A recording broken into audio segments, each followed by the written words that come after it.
V Telekome sa dá platiť menej. Telekom pred pár rokmi zmenil svoju obchodnú stratégiu. Ako? Telekom neponúka zvýhodnenie novým zákazníkom.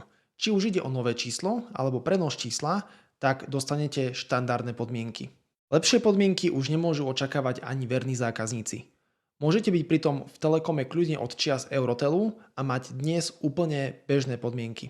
Telekom dnes vyžaruje férovosť a rovnosť. Ak chcete váš produkt či službu prezentovať ako kvalitnú a hodnotnú, tak jednoducho nemôže byť v zľave.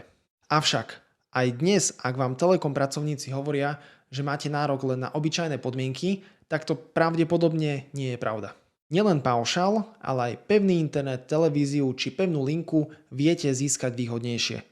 Presvedčte sa o tom sami ešte dnes, a to úplne bezplatne.